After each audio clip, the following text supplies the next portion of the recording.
Uma satisfação então estar com vocês e hoje neste bloco nós vamos falar sobre um assunto bastante polêmico, muito polêmico, que está com foco aqui em Porto Alegre, mas ele é um assunto que dá para se tratar dele de uma forma mundial também, porque os impactos e o modus operandi desse tipo de operação, ela se repete em vários lugares do mundo e agora Porto Alegre, Rio Grande do Sul em especial, a cidade de Guaíba, cidade de Eldorado, a cidade de Barra do Ribeiro, mais de 20, 30 cidades do estado do Rio Grande do Sul impactados pelas florestas de monoculturas, né, as mais... Antiflorestas, monoculturas de eucalipto. Exatamente, as lavouras, é ato falho meu falar floresta, porque para nós não são florestas, tanto são lavouras. Repetem essa mentira que a gente acaba sem querer repetindo também.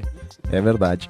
E quem está conosco então hoje para falar deste tema, sobre esse tema, mas com um foco mais específico, que é a questão indígena relacionada ao licenciamento desta nova fábrica da CMPC. Para quem não conhece o assunto, a CMPC é uma celulose, uma fábrica de celulose e cartões do Chile, de uma família multibilionária chilena, que tem várias empresas, inclusive do setor financeiro, no mundo inteiro.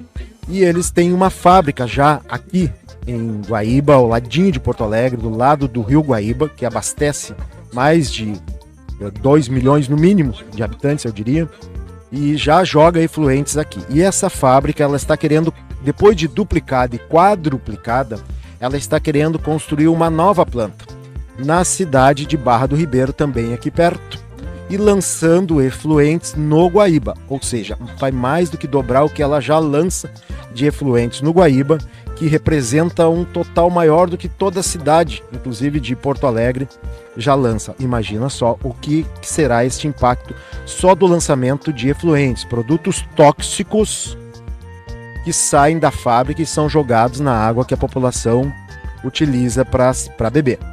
Além disso, tem as plantações de eucaliptos que estão se espalhando no estado do Rio Grande do Sul. A empresa é proprietária de mais de 500 mil de hectares de terra. Me falha a memória agora se são hectares ou se são quilômetros quadrados. Às vezes eu confundo, mas eu acho que são hectares. Hectares. Perdão, já entra para nossa conversa, então, o nosso convidado que tem os dados. Bem-vindo, Silvio. Muito bom dia a todos e todas que estão nos assistindo. Eu sou Silvio Jardim, sou o conselheiro da Agapan. Com muita honra e muito prazer integro essa associação. E também sou membro da Comissão Especial Indígena do Conselho Estadual dos Direitos Humanos e colaborador do Conselho Estadual dos Povos Indígenas. Então, eu agradeço desde já o convite para nós conversarmos sobre esse tema. E se já podemos adentrar, né? Vamos lá. Aqui, Mila e Everton, sobre a questão do componente indígena aqui no estado do Rio Grande do Sul. Como foi dito aqui, a CMPC possui 512 mil hectares de monocultura de eucalipto e pinos no estado do Rio Grande do Sul. E ela possui, tem muito mais plantado por outros particulares. Por muitos outros que fornecem, né? Mas é só ela. Eu acho que a gente, a nível desse dado, Silvio, ela tem como propriedade esse dado 512 mil, mas ela planta algo em torno da metade disso. Em torno da metade, um pouquinho mais, um pouquinho menos. O outro é reserva técnica para a expansão da monocultura, que é o que nós vamos conversar aqui agora. Essa ilustração assim, sobre a questão do impacto, antes de entrar propriamente na questão do indígena, enfim, os dados apontam que desde 2017 a CMPC tem 21 processos abertos pela FEPAM, de atuações por infrações ambientais, e 12 delas são confirmadas assim. Inclusive aqui em Guaíba, duas foi por contaminação do ar, ou seja, há um histórico, além dos impactos da monocultura em si, das monoculturas, de infrações ambientais, assim, que são recorrentemente autuadas pela FEPAM. Certo? E o que a gente está trabalhando aqui agora na questão indígena propriamente dita, que ela é bastante complexa, nós já vimos esse tema contra a mega mineração da mina Guaíba, né, que sempre há esse componente indígena nesse tópico, mas os impactos eles não são vinculados ou restritos somente ao componente indígena. Tem toda a questão ambiental, que é o que move a questão indígena nesse tema, né?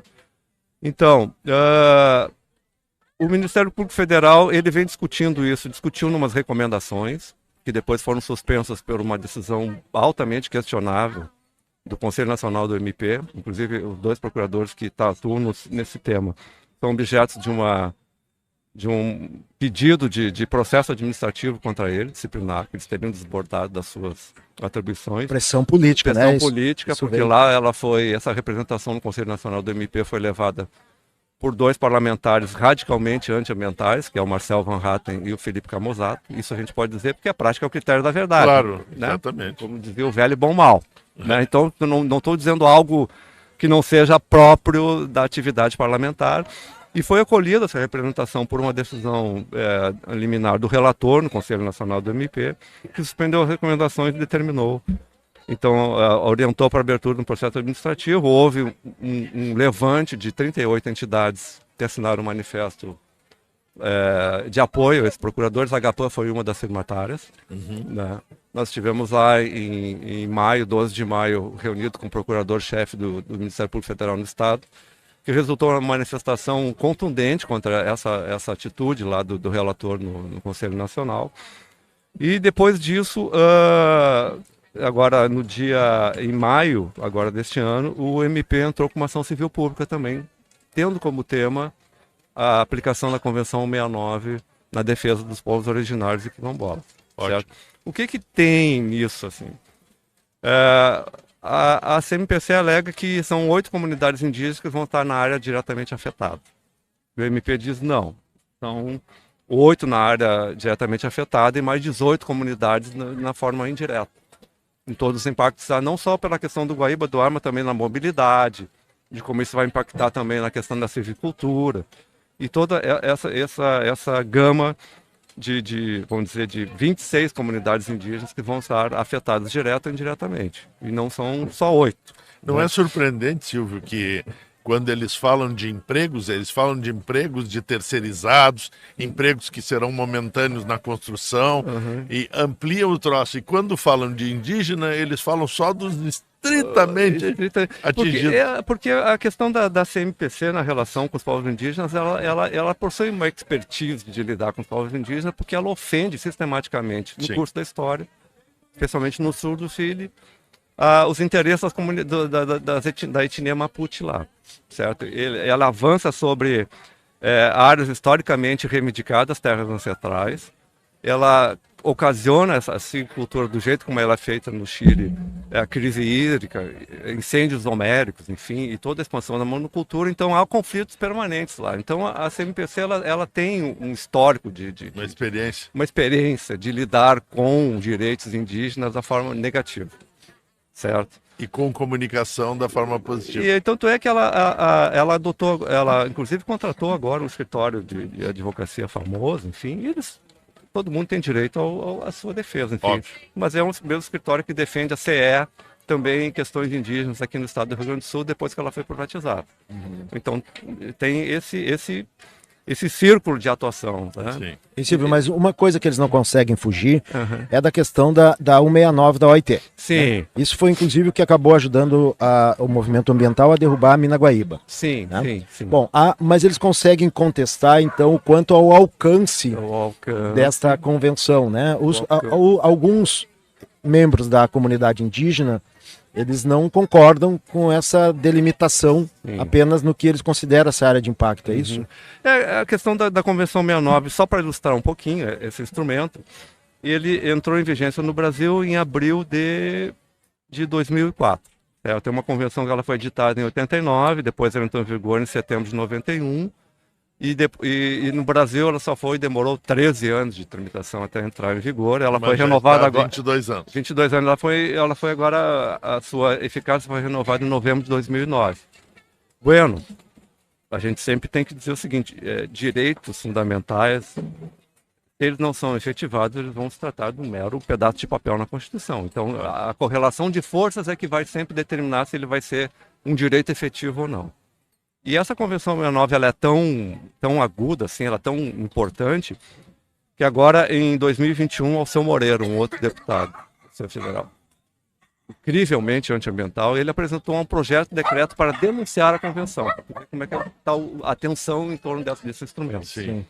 E ela garante, então, a consulta prévia, livre, informada e de boa-fé aos povos indígenas, sempre que seus interesses forem afetados por algum projeto econômico ou de governo. E esse tema, essa expressão prévia, ela é anterior, ela não é concomitante ao licenciamento. Sim. Ela é prévia. Então, por isso que o MP diz, suspende para a gente ver o que está acontecendo. Perfeito. Certo? Perfeito. Porque ela é Nítido prévia. e claro. Se é antes, é antes. É antes. Não é durante. Não é durante.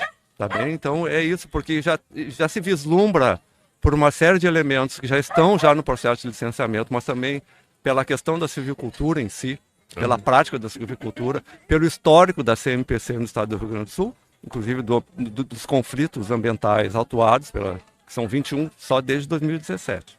Nós vamos nos reportar, os companheiros aqui sabem muito bem, lá da crise dos orgânico-clorados no final dos anos 80 e início dos 90, que desde 2015 também teve crise de orgânico-clorados, né, do famoso cheiro do repolho podre. Da Beauregard. Né, e como né, então aquela histórica da relação do nosso querido Lutzenberger para tentar remediar um problema, mas que foi depois desremediado pela prática, né?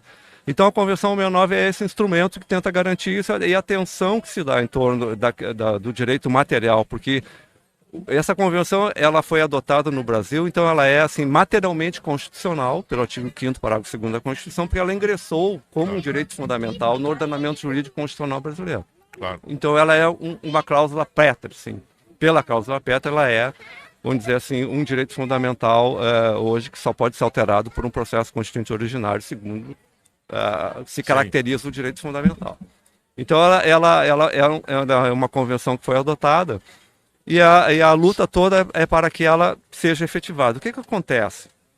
E aqui eu vou falar, nós temos os episódios dos arrendamentos no estado do Rio Grande do Sul. Sim. Todos a gente sabe que são terras demarcadas, especialmente no noroeste do estado, em que os sojeiros, os plantadores de soja, eles corrompem lideranças indígenas, plantam soja transgênica envenenada dentro das áreas, desmatam. E então tem conflitos graves acontecendo, assim, graves mesmo. Estou falando de morte, estou falando de expulsão, estou falando de lesão, estou falando de agressão, certo? E tem também o episódio agora da mineração, porque a expansão da fronteira agrícola, ela também tem relação com a fronteira da mineração no norte. A gente já vê esse processo acontecendo, agora infelizmente a gente está vendo com a celulose no estado. A dinâmica é a mesma. É mesmo. Certo? Isso impactou as comunidades indígenas aqui, essas que nós estamos referindo, porque nessas 8 da área diretamente afetada, a CMPC ela investiu, né, no sentido de aferir, de dizer que está sendo trabalhado, enfim, está conversando, enfim, eles não estão sendo desmerecidos, as comunidades indígenas, mas há outra 18. E há uma cifra que foi disponibilizada para mitigação, compensação, né? Só que essa cifra, assim, ela é um valor específico que se esgota ali adiante e depois tem todos os impactos que vão acontecer para a comunidade. Então nós vemos, quando a gente fala em expertise, a gente está falando na disputa jurídica, na disputa institucional e também de como a relação com as comunidades indígenas ela se dá no sentido de cooptar, de dividir, de fazer todo esse processo. Claro. Isso é a realidade que nós estamos trabalhando. O que tem hoje? As recomendações do MPF na aplicação da convenção, elas foram suspensas lá e o mérito ainda vai ser discutido, foi uma liminar dada pelo relator. E nós temos uma ação civil pública ajuizada que discute exatamente tudo isso. Os impactos sinérgicos e ausência de consulta prévia livre informada. Essa ação do Ministério Público, ela incluiu no polo passivo ali a União, a FUNAI, o INCRA, a FEPAM e a própria CMPC. Não tem decisão ainda da liminar suspendendo, enfim, o Ministério Público quer que seja seja parte de um projeto estruturante, né, que vá para a conciliação e todas essas que já foram ouvidas lá, todos esses réus aqui no polo dizem o seguinte: está tudo correndo bem, não é o caso de um projeto estruturante que tem que ir para o Sejuscom. O licenciamento as comunidades indígenas estão sendo assim, ouvidas, enfim, todos os órgãos estão trabalhando para que tudo corra dentro do normal, inclusive o INCRA e a FUNAI pedem para ser excluída do processo por legitimidade passiva, porque elas não têm nada que ver. e nos causam uma sombra, assim, porque a FUNAI, ela é constitucionalmente, vamos dizer assim, na sua legislação, no Estatuto do Índio, a própria legislação da FUNAI, ela é a fundação, o órgão que tutela. Que protege, existe para proteger o índio.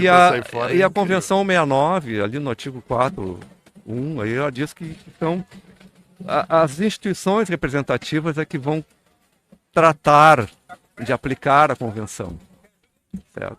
E a instituição representativa por excelência é a FUNAI. Então, isso nos causa uma preocupação esse papel. Muito grande. Ela diz que a FUNAI que não se omite, mas ao mesmo tempo ela imputa na manifestação dos autos do processo, que é o órgão licenciador que tem que promover a consulta prévia livre e informada. Ok? Mas é prévia, ela não é concomitante. Sim. Essa é a grande discussão que está aí. Claro. Silvio, eu queria nesse ponto trazer para a discussão para o pessoal entender em que nível está a coisa, gente. Aqui eu tenho em minhas mãos, eu imprimi para poder trazer aqui, dois comunicados que saíram na RBS, que é na Zero Hora, que é um veículo de imprensa do grupo RBS, que é o principal aqui do Rio Grande do Sul, filiada da Rede Globo, e que tem interesse e está fazendo uma pressão muito grande sobre esse assunto. Aqui é o editorial que saiu deles, tá? E aqui esse outro é uma outra postagem, uma notícia sobre a reunião que eles chamaram empresários de grande porte e também representantes do Ministério Público. Isso faz parte dessa pressão que estão fazendo para incidir sobre esse assunto. Eu queria trazer isso para vocês e eu quero ler uma partezinha disso que a CMPC, que a RBS publicou. Mas antes, na linha do que o Silvio estava falando agora, eu tenho também um trechinho da manifestação da FUNAI, tá? O que a FUNAI diz aqui, ó? Olha só. Diferente do que disse a jornalista, que tinha dado como uma ideia que a FUNAI estaria liberando para o prosseguimento do licenciamento, que é o posicionamento da FUNAI, feito no dia 9 agora, né? Veja, hoje é dia 13, que ele estaria liberando o licenciamento pela FEPAM, para a FEPAM dar continuidade. Não foi isso que a FUNAI disse. Não foi. Tem no mínimo má fé dessa jornalista, que eu estou conversando com ela e outras por e-mail, para nos darem espaço para a comunidade, espaço para os movimentos também falarem sobre esse assunto. Porque eles estão sendo totalmente se posicionando de um lado. Tá? Olha o que diz a nota da FUNAI. A FUNAI, como órgão indigenista oficial, tem como missão, foi isso que foi dito aqui, a promoção e proteção dos direitos dos povos indígenas. Ela explica que essa é a missão dela. O que ela está dizendo com isso? Licenciamento não é com ela. Além de dizer o que ela faz, ela diz que licenciamento não é com ela. Mas que ela entende que é importante a via conciliatória para resolver isso. Está escrito aqui. Desde que sejam respeitados os direitos fundamentais das comunidades e a legislação aplicável. É isso que ela diz, de uma forma muito coerente, ao meu ver, Silvio. Claro. Ela não se posicionou e diz, olha, nós achamos que o que os indígenas aí estão conclamando e solicitando, os indígenas que não foram atendidos, os que ainda não foram comprados, digamos assim, eu não diria comprados, mas os que não foram aliciados, de certa forma, com esse dinheiro que a empresa está oferecendo neste momento. Eu ouvi falar em 50 milhões de reais para as comunidades. Isso é nada em pouco tempo, como disse o Silvio. E olha... Uma coisa bem importante lembrar também, Everton, que está se colocando, que esta empresa, o Grupo RBS, era sócio da Aracruz Celulose, que vem a ser hoje a CMPC. Eu não sei se eles têm participação nessa, não me importa, mas eles têm um histórico de proteção. Inclusive deixaram a HPAM longe de notícias por bastante tempo, porque nós entramos com 2 ações contra a duplicação da então Aracruz ou Rio Céu, enfim. Vai trocando de nome, né? Eu acho tão estranho alguém ficar trocando de nome, né? A gente tem orgulho do nome. É que outros vão trocando, né? E essa empresa chilena, quando ela veio para cá, ela chamou Celulose Rio-Grandense. Nós denunciamos isso, porque ela não é rio-grandense, ela é uma empresa chilena e ela coloca o nome rio-grandense no nome porque é o modus operandi dela de fazer algo que é chamado de permissão social para operar. A palavra primeira não é permissão, é licença social para operar, esse é o termo. LSO, licença social para operar. Ela tenta ser amiga da comunidade. Olha o site da CMPC, gente. Olhem o site da CMPC, vocês vão ver que parece o site da melhor ONG ambiental do mundo. É todo verde, é todo bonitinho, tanto que o nome desse projeto, dessa ampliação, é chamado de Natureza. Olha só, é o engodo total. Isso é uma coisa bem importante, né? Nem a Agapan tem um site desse. Não. Agora, por outro lado, a gente sempre tem que ver. Quando a parte tem interesse econômico, é uma coisa. E é isso que eu acho que é muito diferente. E a RBS tem interesse econômico. Os jornalistas da RBS que foram cobrir a COP foram patrocinados pela CMPC, entre outros. E olha o que é o editorial da 0 Hora, gente. O editorial, para quem não sabe, é a opinião da instituição. Ele não é assinado por nenhuma pessoa, mas é a opinião geral. E olha o que ele diz assim. A CMPC é, há 3 anos, considerada a empresa mais sustentável do mundo do setor pelo Dow Jones Best in Class Index. Esse é o dado que ela traz. Para a RBS isso é relevante. Aí ela diz, não é crível que arrisque sua reputação buscando driblar exigências legais. Bom, vou abrir aspas minhas aqui. Olha só, ela diz que não é crível. A partir do momento que diz que não é crível, ou seja, a RBS não acredita nisso, que uma empresa possa estar burlando um processo. É uma empresa que a população chilena não quer que se estabeleça lá. Exatamente. Mas aí ele segue. Já que a RBS acredita, o que ele diz aqui? Olha a pressão política. Cabe à FEPAM atestar o cumprimento das condicionantes. É isso. A 0 Hora diz, bom, já que eu acredito na CMPC, FEPAM libera os condicionantes. É praticamente uma ordem. O que não é admissível, segundo eles, é a perda do projeto por insegurança jurídica e exigências exorbitantes.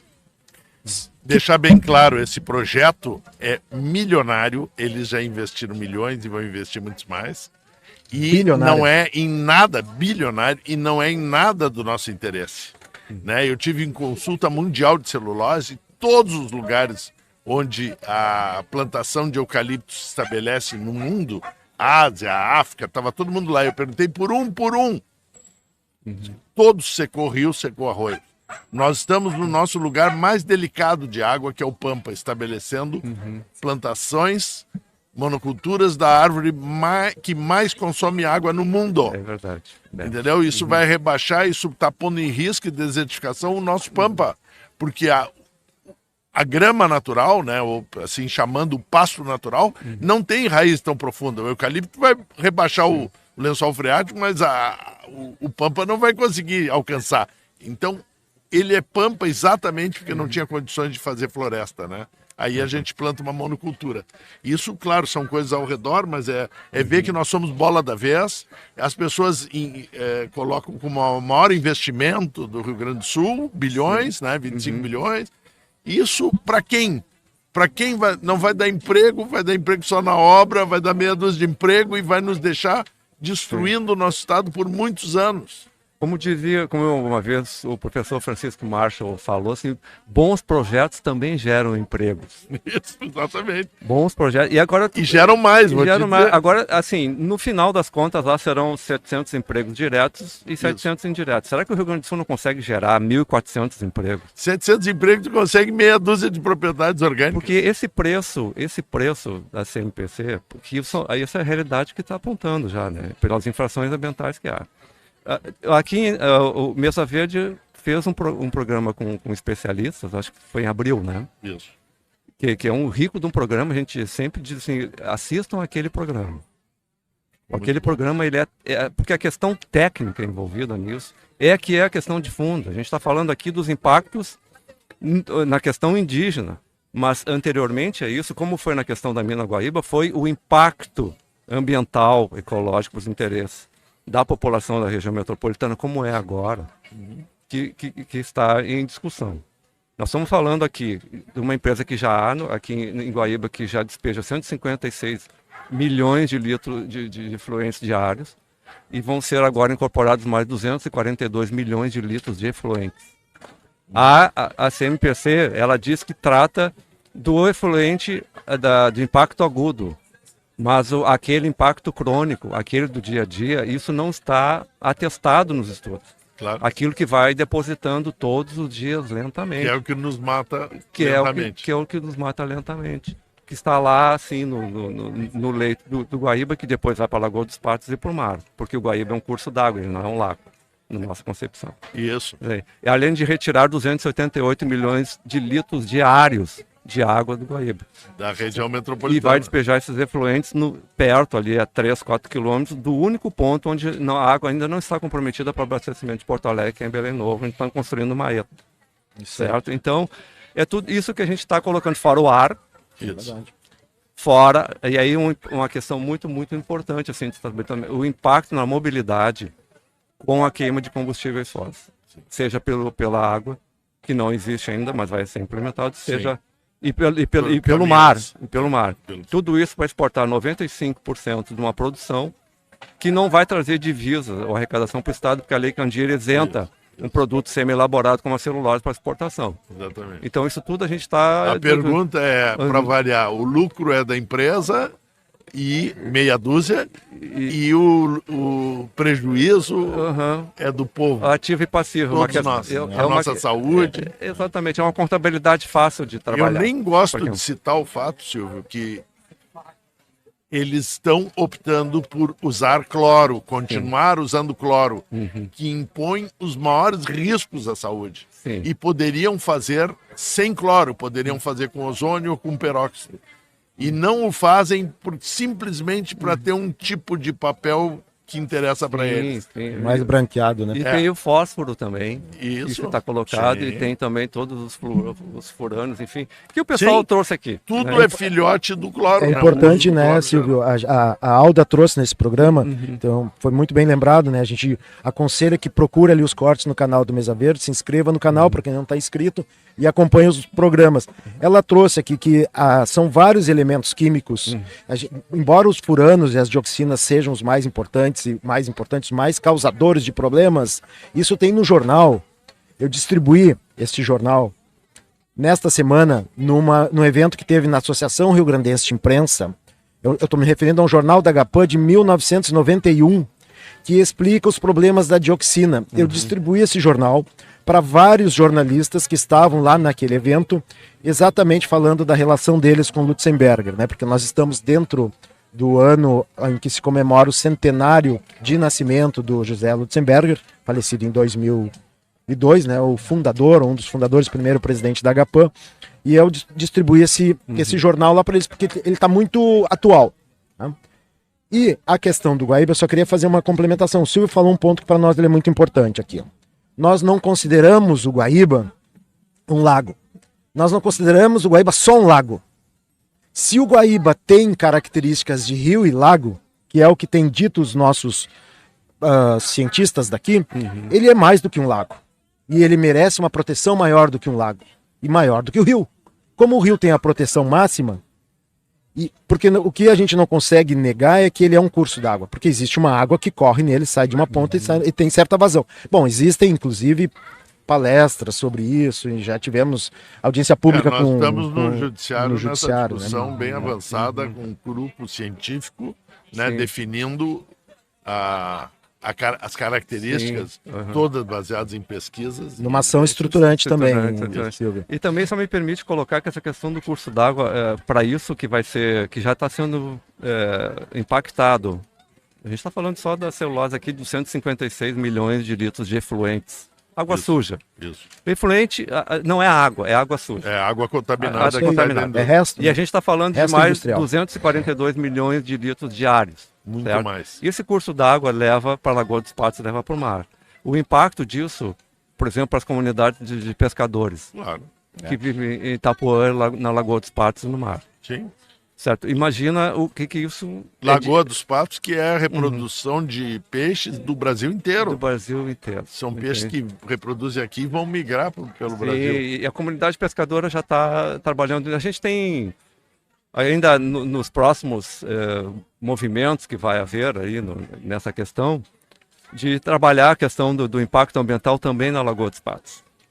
Certo? Porque a gente está falando hoje de uma realidade da CMPC em Guaíba, mas não estamos falando ainda da realidade disso. São 396 milhões de litros de efluentes diários despejados no Guaíba. A gente está falando da composição das duas. São quase 400 milhões de litros de efluente já contaminado todo dia. Seria a maior celulose do mundo. E a gente está falando do ar, não falamos do ar, estamos falando da questão da mobilidade também. O que isso vai impactar? Qual é o custo que vai ter para o erário público, seja da União, do Estado, manter estradas assim com caminhões pesados todos os dias? Assim, como é que isso vai se dar? E esses 27 bilhões que estão sendo ditos que vão ser aplicados, tem a questão dos fundos financeiros. Né? A especulação financeira de olho nisso. Então, eu acho que nós estamos nos norteando aqui, a gente não é contra a questão do desenvolvimento, isso é muito jogado, esse projeto. Nós nunca dissemos aqui, embora tenhamos o desejo, vai-te embora daqui, CMPC de Guaíba, ela está ali funcionando, cumprindo o seu papel, porque vamos combinar, a gente não pode viver hoje, como a questão do plástico, a gente não vive sem celulose, está bem ainda. É importante, mas a gente não quer pagar um custo com relação a isso. Nós não podemos ser a cloaca que os outros usufruem o papel no mundo e nós ficamos com a poluição. 95% sem divisas para o estado do Rio Grande do Sul de retorno. Inclusive tem muito questionamento, só pegando essa questão tributária, porque há isenção. Nas etapas anteriores, há incidência de CMS e tem muita discussão sobre o que é etapa anterior ou não. Porque poderia reter. Então os estados vivem as tuas com a questão da Lei Candir, enquanto esse projeto ele se beneficia integralmente disso. Certo? Então, gostaria só de fazer o que nos baliza aqui. O artigo 225 da Constituição Federal, tá bem? Todos têm direito a um meio ambiente ecologicamente equilibrado, bem de uso comum do povo e essencial à sadia qualidade de vida. Impondo-se ao poder público e à coletividade o dever de defendê-lo e preservá-lo para as presentes e futuras gerações. Aqui as coletividades estão exercendo seu mandato constitucional de defender o meio ambiente ecologicamente equilibrado, que é um bem de uso comum do povo, essencial à sadia qualidade de vida, não só para as presentes gerações, mas para as futuras. Nós estamos falando até de hipervulneráveis, aqueles que nem nasceram ainda, que já vão lá adiante, como hoje, e que vão precisar viver as turras com o meio ambiente impactado do jeito que está. A questão essa da crise climática, só para fechar aqui, que nós vimos em 2024, nós já abordamos aqui na UEPA muitas vezes, do quanto a alteração da legislação ambiental destruída, de quanto as monoculturas contribuíram para o desastre que teve. Exatamente. Isso aqui já foi suficientemente trabalhado aqui pela GAPAN, por todos, então a gente está trabalhando também nessa projeção. É o princípio da prevenção, não é nem precaução. Que não está sendo adotado, né? Não está sendo levado em conta. Silvio, esse assunto, a gente não esgotou ele aqui. Certamente nós vamos precisar. Inesgotável. Ele é inesgotável, mas tem muita coisa a mais que a gente poderia ter dito. Essa semana eu tive que colocar um vídeo lá no canal da GAPAN, no Instagram, rebatendo um pouquinho sobre essa questão de que foi dita da posição da FUNAI, né, e acabei trazendo vários temas. Ficou um vídeo muito longo para as redes sociais, de 9 minutos, quando inclusive eu fui subir lá no Rios, ele disse, olha, o Instagram ele não vai distribuir porque é um vídeo muito longo, tem mais de 3 minutos. Eu disse, bom, mas as informações são essas, não tem tempo de editar e vou colocar ali. Bom, resultado, é o nosso vídeo de maior visualização até hoje em todos os canais da GAPAN. Né? Porque o pessoal está vendo, viu até o final, inclusive comentou, compartilhou, marcou jornalistas, marcou a imprensa e deu dicas. Façam vários assuntos em pedacinhos menores. O nosso desafio é a comunicação. Né? O Mesa Verde é mais um instrumento que a gente traz aqui para tentar furar a bolha, porque nós não temos espaço para falar na mídia, né? Esse assunto mais complexo e mais de interesse da sociedade, ele não entra lá. O próprio formato da mídia a mídia comercial em especial, que tem as nossas concessões públicas de rádio e televisão. Essa mídia, o interesse dela é o comercial. E eles mostram disso. Então eles se unem com o poder político que tem o mesmo interesse econômico, financeiro, né? E aí nos tiram todos os espaços. O que eu quero dizer com isso? A gente sempre se alonga, né? É que eu quero te convidar para voltar aqui ao Mesa Verde, para que a gente amplie esse tema, a gente aprofunde um pouco mais esse assunto e convidar também daí quem tem interesse de compartilhar este corte deste programa e se inscrever no canal, porque a gente vai voltar a tratar mais desse assunto. Qualquer dúvida, deixa aí nos comentários que a gente pega e encaminha para o Silvio. Nós trazemos aqui em outros momentos também. Vai ser importante para nós saber se vocês têm interesse nesse assunto, mesmo que ele seja focado aqui na questão do Rio Grande do Sul. Queria te agradecer, Silvio. Eu sei que tem muitos assuntos, trouxe várias folhas e tu tem competência para tudo, para nos apresentar muito conteúdo, mas a gente precisa finalizar porque o nosso convidado do próximo bloco já está chegando. Então eu queria te deixar uma palavra final para fazer um fechamento nesse tema. Eu vou me pedir para para as pessoas em geral, a população do estado do Rio Grande do Sul como um todo, prestar atenção nesse tema. Tem que prestar atenção nesse tema. Porque o discurso do investimento, o discurso de emprego, ele é muito sedutor. Mas as pessoas, às vezes, em função dessa narrativa, não conseguem ver o que está por trás da pantalha, da cortina. Né? O Mágico de Oz, lembra que o finalzinho, que tinha sempre alguém ali por trás da pantalha, da cortina, que era que criava todo aquele mundo de ilusão. Né? A gente precisa ir lá nos meandros e ver o que está acontecendo. Então eu agradeço aqui a participação, o convite, né? Volto a dizer que eu sou muito honrado em participar do Conselho da Agapan e estamos à disposição para tratar desse tema tão importante aqui e sugerindo, mais uma vez, que o Mesa Verde de abril, que trouxe as técnicas e tratou da questão técnica, dizendo assim, desse tema, ele seja revisto, porque ali é que estão os elementos fundamentais daquilo que nos traz para esse debate. Muito obrigado. Longa vida ao Mesa Verde e Agapan. Isso aí, obrigado. Obrigado pela tua participação. Então, pessoal, o link do vídeo que o Silvio está se referindo está aqui, ó, no finalzinho, você está vendo aqui na tela. Clica aí e acompanha, tá bom? Até mais.